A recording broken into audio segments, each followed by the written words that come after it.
The first time my father showed up at my front door in nearly 5 years, he wasn't there to apologize. He needed my signature on a document worth millions. I looked at him for a long moment and asked the one question he'd avoided my entire life. "Hi, my name is Emma. I'm 35 years old, and I live in Denver, Colorado, with my husband Michael and our 8-year-old daughter Lily. I'm an architect, and I genuinely love what I do. Designing homes has always fascinated me because, to me, a house isn't just walls and a roof. It's where memories are made. Maybe that's why I care so much about being present. Growing up, I learned exactly what it felt like when someone wasn't. My mother, Susan, was a middle school English teacher. She somehow managed to make every birthday, every school concert, and every scraped knee feel important. Then there was my father, Richard. Dad owned a small construction company. He wasn't cruel or mean. In fact, when he was home, he could be funny, patient, and full of stories. The problem was, he was almost never home.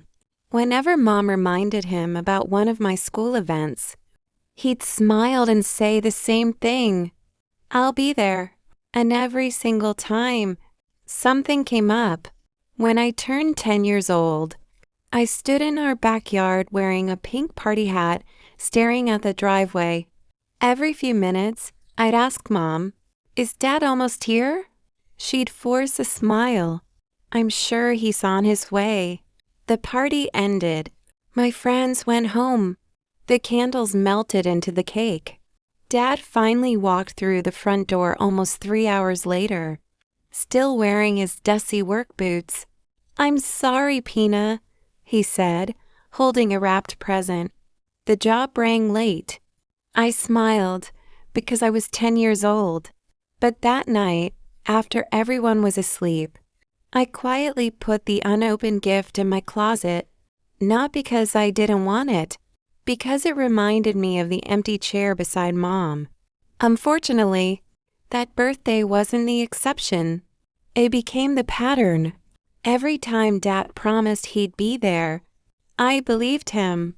And every time, the empty chair was the only thing waiting for me. After my 10th birthday, I stopped asking Mom if Dad was coming. Not because I didn't care anymore, because I already knew the answer. As I got older, his apologies became just as predictable as his absences. "I'm sorry, Peanut. The client changed the schedule. The job took longer than expected. I'll make it up to you." He always believed there would be another chance, another birthday, another school event, another family dinner. But life doesn't always give you another chance. When I was 16, I was chosen to give the graduation speech for my high school class. For weeks, I practiced every evening in our living room while Mom sat on the couch pretending to be the audience. Dad promised he'd be there. "I already cleared my schedule," he said with a smile. For the first time in years, I believed him.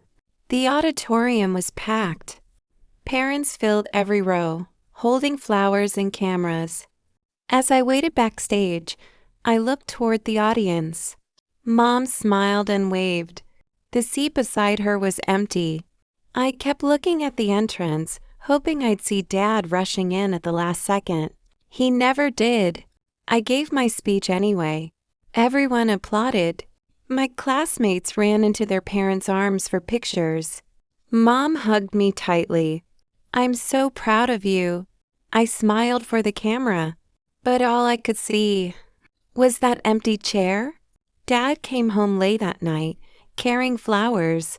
"They gave us a deadline we couldn't miss," he explained. "I recorded your speech on someone else's phone," Mom replied quietly. "You can watch it later." He thanked her, then turned to me. "I'm proud of you, Peanut." For a moment, I wanted to tell him how much he'd hurt me. Instead, I simply nodded and went upstairs. That night, I realized something. I had spent years waiting for my father to show up. Waiting was exhausting. So I made a promise to myself. I would stop planning my life around someone who was never there. It didn't mean I stopped loving him. It just meant I stopped expecting him. I had no idea that the hardest test of that promise was still years away. Life moved on. I graduated from college, found a job at a small architecture firm, and slowly started building a life of my own. A few years later, I met Michael. From the very beginning, he was different. If you promised he'd call, he called. If he said he'd be somewhere, he showed up. It sounds like such a small thing, but to someone who had spent her entire childhood staring at empty chairs, reliability felt like love.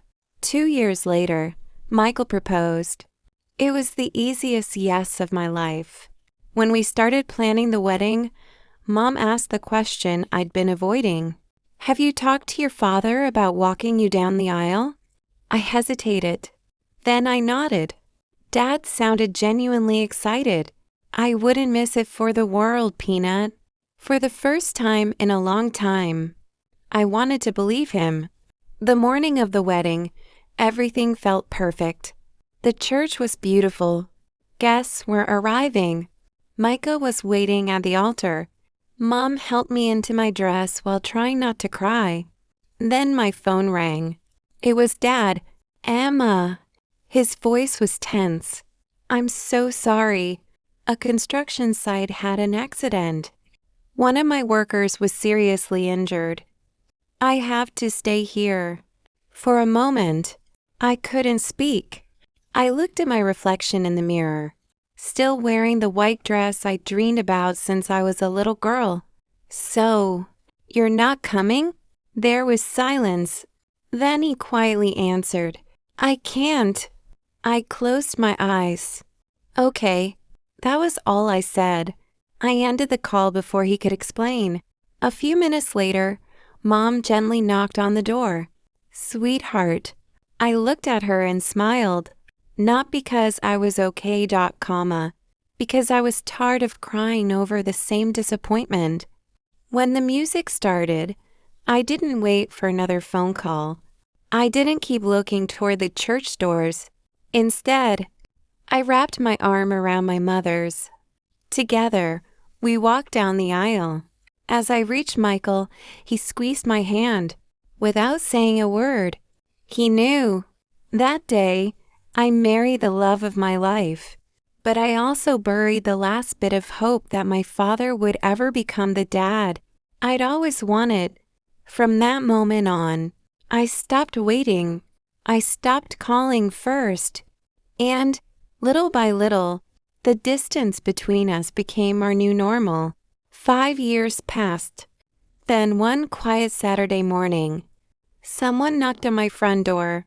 When I opened it, the last person I expected to see was standing on my porch.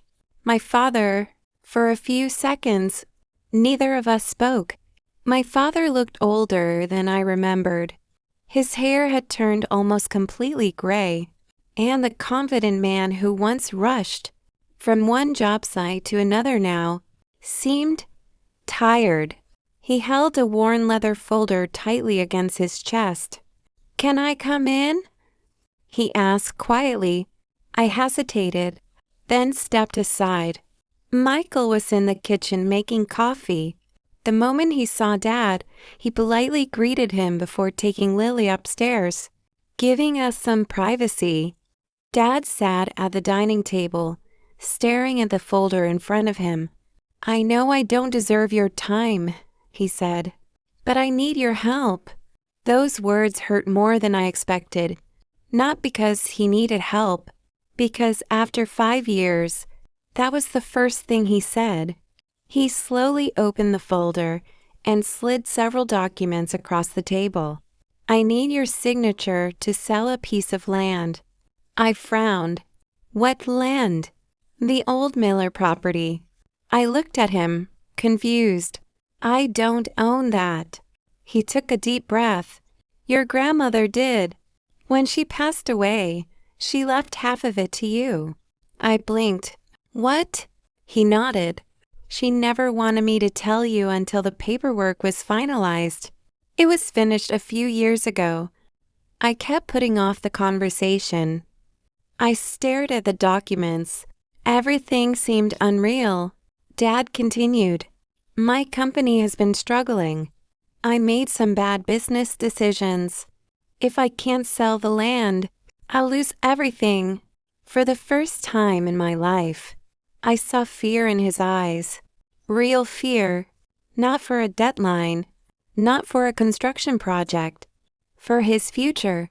I looked at him for a long moment before asking the question. I'd carried since I was 27. Dad! He slowly raised his head. Why weren't you at my wedding? The room fell silent. He lowered his eyes. Then, for the first time in my life, my father cried. I've asked myself that question every single day. His voice cracked. I told myself I was providing for my family. I thought if I worked harder, everything else would somehow work out. He wiped his eyes. But I was wrong. I missed your childhood. I missed your biggest moments. And by the time I realized what I'd done, you had every reason to stop waiting for me. I looked down at the papers. The signature suddenly didn't feel like the hardest decision anymore. The hardest part was deciding whether I could forgive the man sitting across from me. My father wiped his eyes. Neither of us spoke for what felt like forever. Then he quietly said, I don't expect you to forgive me. I don't even expect you to sign those papers. I just needed you to know. I finally understand what I threw away. He stood up, slowly closed the folder. I spent 30 years believing a father's job was to provide. I thought if I worked hard enough, one day, we'd have time together. A sad smile crossed his face. I just didn't realize. Time doesn't wait. For the first time in my life, I didn't see the busy businessman who had missed every important moment. I saw an old man carrying decades of regret. I looked down at the documents one last time. The land had been my grandmother's gift to me. Legally, I had every right to keep it. I picked up the pen. My father watched silently. Then, I signed. He looked at me in disbelief. Why? He whispered. I smiled softly. Because I don't want the rest of your life to be defined by your biggest mistake. His shoulders dropped as tears filled his eyes again. He tried to thank me. I gently stopped him. But things can't go back to the way they were. He nodded. I know. I'll earn whatever relationship you're willing to give me. For the first time, he wasn't making a promise. He was accepting responsibility. Over the next few months, something unexpected happened. Dad didn't try to make up for 30 years with expensive gifts or long speeches. Instead, he simply started showing up. When Lily had her school art exhibition, he was there before we arrived. At her piano recital, he sat in the front row with flowers in his hands. When she scored her first goal in youth soccer, he was cheering louder than anyone else.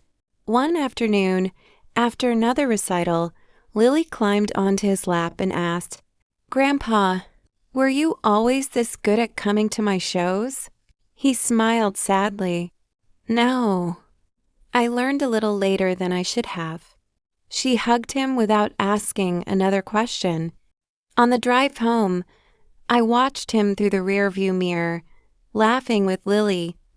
Then Michael reached over and squeezed my hand. You know, he said quietly, your dad can't change your childhood. I nodded. I know, but he can choose what kind of grandfather he becomes. That night, I took out an old photo album.